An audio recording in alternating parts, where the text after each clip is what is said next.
نورین کو پروین پر ترس آتا تھا، اس لیے گھر میں رہنے دیا، مگر اب وہ اور اس کے بچے ڈسٹرب تھے اور شوہر کا بھی ڈر تھا جو پروین کو بالکل پسند نہیں کرتا تھا۔ پروین نہ صرف کام چور بلکہ ناشکری اور چغل خور تھی۔ وہ نورین کی پرسکون زندگی سے حسد کرنے لگی تھی، ہر آئے گئے سے اس کی خامیاں گنوانے لگتی۔ اس وجہ سے نورین اور بچے اس نامعقول خالہ سے تنگ آ گئے۔ پروین کو اپنا بھیانک بڑھاپا صاف نظر آ رہا تھا اور ضعیفی کی خواری کا خوف بھی تھا، لہٰذا وہ بیٹوں سے صلح کرنا چاہتی تھی، مگر بیٹے کسی صورت اس سے ملنا نہیں چاہتے تھے۔ جب خالہ نے بہت بھاگ دوڑ منت سماجت کی تو نورین کے کہنے پر بڑے تینوں بیٹے ماں سے ملنے آ گئے، مگر باری باری ایک دوسرے سے چھپ کر آئے۔ تینوں ماں سے مل کر بہت روئے۔ ماں کی ممتا بھی جاگ چکی تھی، وہ بہت روئی، مگر وقت بیت گیا تھا۔ اس نے بیٹوں سے کہا، تم لوگ مجھے رکھ لو، میں شیر دل سے طلاق لیتی ہوں۔ مگر قسمت بار بار مہربان نہیں ہوتی، کسی بیٹے نے بھی اسے ساتھ رکھنے کی حامی نہ بھری۔ اب اس کا بہن کے گھر ٹھہرنا بھی محال ہو گیا، کیونکہ نورین کا شوہر چھٹی پر دبئی سے گھر آنے والا تھا اور وہ اس کو قطعی پسند نہیں کرتا تھا۔ بہن نے اس کو مجبور کیا کہ اب وہ اپنے گھر چلی جائے۔ پروین نہ مانی تو نورین نے شیر دل کو فون کیا کہ آ کر اپنی بیوی کو لے جاؤ۔ اسی دن اسلم نورین کے گھر پہنچ گیا۔ اسے نہیں معلوم تھا کہ پروین یہاں ٹھہری ہوئی ہے۔ اتنے عرصے بعد اسے اپنے سامنے دیکھ کر حیران رہ گیا اور وہ اسلم کو دیکھتے ہی رونے لگی، جس کی حالت فقیروں جیسی تھی۔ پروین نے اسلم سے رو رو کر معافی مانگی۔ اسلم نے کہا، اگر تم میرے بچوں کی ماں نہ ہوتی تو کبھی معاف نہ کرتا، لیکن میں نے تم کو معاف کیا۔ یہ کہہ کر وہ چلا گیا اور پیچھے اس کے قدموں کی دھول اڑتی رہ گئی۔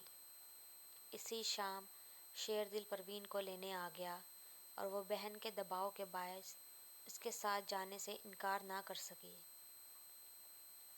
یہ گھر نہیں جہنم تھا جہاں جانا تھا، مگر یہ زندگی اس کی اپنی منتخب کردہ تھی۔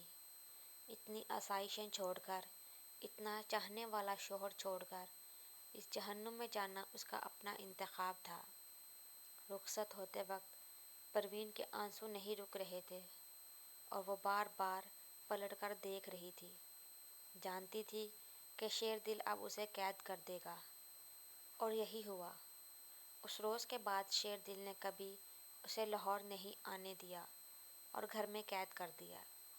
پروین سے ملنے کے بعد اسلم جانے کہاں غائب ہو گیا کہ اس کا بھی کچھ پتہ نہ چلا۔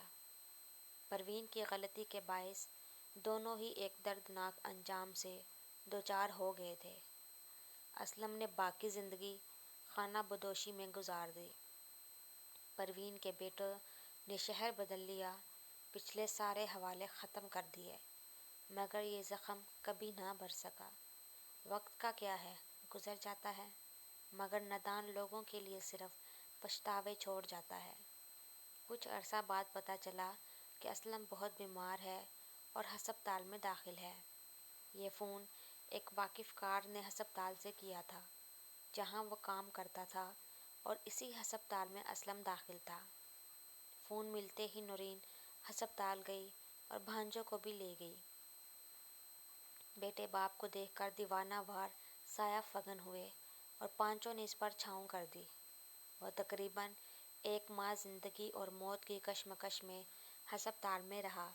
بیٹوں نے دن رات باپ کی خدمت اور دیکھ بھال کی۔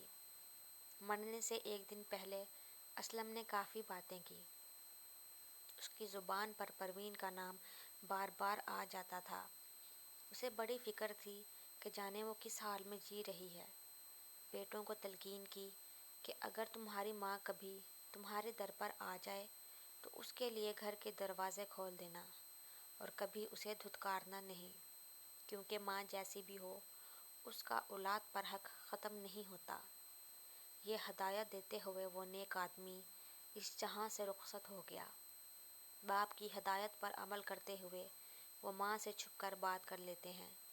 ہر ماں کچھ رقم بھی بھجوا دیتے ہیں، مگر کسی کے سامنے اپنی زندگی کے اس طریق باپ کو نہیں لاتے۔ پروین کی کہانی لکھتے ہوئے میں سوچتی ہوں، کبھی کبھی زندگی میں ایک چھوٹی سی لغزش کتنی زندگیوں کو تباہ کر دیتی ہے۔